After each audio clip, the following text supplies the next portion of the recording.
Hello everyone, सभी को नमस्कार। तो दोस्तों, आज हम बात करने वाले हैं कि कई बच्चे कहते हैं सर कि मैं पिछले 3-4 साल से तैयारी कर रहा हूँ लेकिन सिलेक्ट नहीं हो पा रहा हूँ, कोई मेरा एग्ज़ाम नहीं निकल रहा है, मैं परेशान हो रहा हूँ, डिप्रेशन में जा रहा हूँ। तो ऐसे बच्चों को परेशान होने की ज़रूरत नहीं है।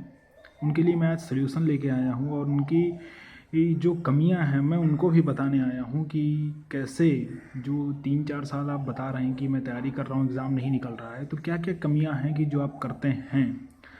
तो अगर मैं बात करूँ सबसे पहले तो आपका टाइम मैनेजमेंट कैसा है, आप इस पर फोकस करिए कि आपका टाइम मैनेजमेंट पढ़ाई के लिए काफ़ी बेहतर तरीके से होना चाहिए। आप 4 साल से तैयारी तो कर रहे हैं लेकिन आप पिछले 4 साल को एनालाइज तो करिए कि आप क्या पढ़ते थे। ऐसा तो आप नहीं पढ़ते थे कि मतलब जो एग्ज़ाम से रिलेटेड ना हो, कोई दूसरी चीज़ें आप पढ़ रहे हो। पहली चीज़ ये है कि आप पढ़ क्या रहे हैं, ये भी चीज़ें हैं, इम्पॉर्टेंट है। दूसरी चीज़ ये है कि टाइम, तो टाइम आप अच्छे से मैनेज करके ही चीज़ों को पढ़िए।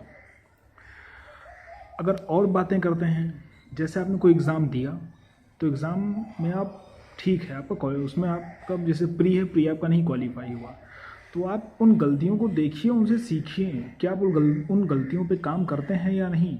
अगर आपने उन गलतियों पे काम किया है और फिर रिजल्ट नहीं मिल रहा है, तो पहली बात तो ऐसा है नहीं कि आप जो गलती आप करते थे उस पर आपने काम किया है, उस गलती को हटाया है, रिमूव किया है और फिर से वो गलती आप नहीं दोहराते हैं, तो ऑब्वियस सी बात है कि आपको इम्प्रूवमेंट देखने को मिलेगा। तो इन सारी चीज़ों पे भी फोकस करना ज़रूरी है कि आप एग्ज़ाम दे के आए, अब की बार हमने मान लो ये गलती कर दिया है, ये चीज़ हम सॉल्व नहीं कर पा रहे थे, तो इस बार अब की उन चीज़ों को आप अच्छे से एनालाइज करिए, उन चीज़ों को अपना वो पोर्शन स्ट्रॉन्ग करिए, फिर एग्ज़ाम में बैठिए, तब आप देखिए क्या होता है, तो आप देखेंगे काफ़ी इम्प्रूवमेंट आप पाएंगे। दूसरी चीज़, आप पढ़ते जा रहे हैं, आपका मान लीजिए फेवरेट सब्जेक्ट है इंग्लिश, तो आप दिन भर इंग्लिश पढ़ते जा रहे हैं तो आपको टाइम निकल जाता है तो आपको पता नहीं चलता है। लेकिन मान लीजिए आपको मैथ नहीं पसंद है, तो आप क्या करेंगे, मैथ आप 1 घंटे पढ़ेंगे, आपको मतलब फिर बोरिंग लगने लगेगा आपको, फिर आप उसको छोड़ देंगे। लेकिन ऐसा नहीं है, उसमें भी आपको इंटरेस्ट जगाना है। नहीं भी इंटरेस्ट आ रहा है फिर भी एग्ज़ाम तो निकालना ही है, पढ़ना तो है ही, तो आप ज़बरदस्ती पढ़िए, उसको अच्छे तरीके से उसको पढ़िए। सभी सब्जेक्ट को बराबर टाइम दीजिए। बराबर टाइम का मतलब ये है कि जैसे मान लीजिए आपकी मैथ वीक है तो मैथ को थोड़ा सा ज़्यादा टाइम दे दीजिए। मान लीजिए बराबर नहीं देना चाह रहे हैं, आपकी इंग्लिश अच्छी है तो इंग्लिश को थोड़ा सा कम टाइम दे दीजिए। इंग्लिश आप 2 घंटे पढ़ते हैं उसको आप 1.5 घंटे कर दीजिए, और मैथ आप 2 घंटे पढ़ते हैं तो उसको 2.5 घंटे कर दीजिए। तो इस तरीके से टाइम मैनेजमेंट आप अपना करिए, लेकिन सभी सब्जेक्ट को अच्छे से पढ़िए। ये नहीं कि हमको मैथ अच्छे से आती है तो दिन भर हम सब मैथ लगाए जा रहे हैं, अर्थमेटिक आता है तो अर्थमेटिक पे हम लगाए जा रहे हैं, अर्थमेटिक पे ही फोकस है हमारा। नहीं, ऐसा नहीं है। सिर्फ अर्थमेटिक से एग्ज़ाम नहीं निकलेगा या सिर्फ मैथ से एग्ज़ाम नहीं निकलेगा, आपको इंग्लिश भी आना ज़रूरी है। अगर आप मेंस में हिंदी चूज़ करते हैं तो आपको हिंदी भी आना ज़रूरी है, जीए तो आपको आना ज़रूरी ही है। तो ये सारी चीज़ें हैं, रीजनिंग भी आनी चाहिए। तो इस तरीके से आपको फोकस रहना चाहिए। आप सिर्फ आसानी से आप बोल रहे हैं कि मैं 3-4 साल से तैयारी कर रहा हूँ और मेरा कोई एग्ज़ाम नहीं निकल रहा है, तो क्या आपने कभी उसके पीछे का एनालिसिस किया है कि मैं 3-4 साल में क्या पढ़ा। आप 4 साल से तैयारी कर रहे हैं, पता चला कोचिंग कर लिए हैं, कोचिंग नहीं गए हैं, रिलेशन में कहीं शादी पड़ गई किसी की, वहाँ चले गए, तो क्या वो भी 4 साल में आपने काउंट किया कि आपने तैयारी किया। नहीं, आपने सिर्फ हो सकता है पिछले कुछ दिनों में आपने मस्ती किया हो, थोड़ा बहुत पढ़ाई किया हो।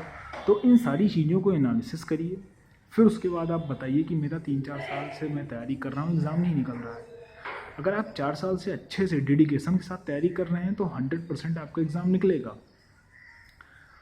तो उम्मीद करते हैं दोस्तों आपको मेरी बातें काफ़ी अच्छी लगी होंगी और आप इन चीज़ों को अप्लाई करिए कि जो मेरा पार्ट पीछे एनालिसिस करिए कि जो मेरा वीक पोर्शन है उसको हम इतना स्ट्रॉन्ग करेंगे, फिर एग्ज़ाम में अपीयर होंगे और एग्ज़ाम को क्वालिफाई करेंगे।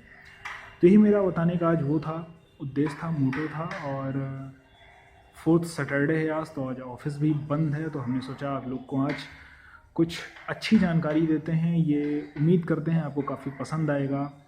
काफ़ी बच्चों के मन में रहता है कि सर 3-4 साल से तैयारी कर रहा हूँ, एग्ज़ाम नहीं निकल रहा है, एग्ज़ाम नहीं निकल रहा है, घर वालों का प्रेशर है।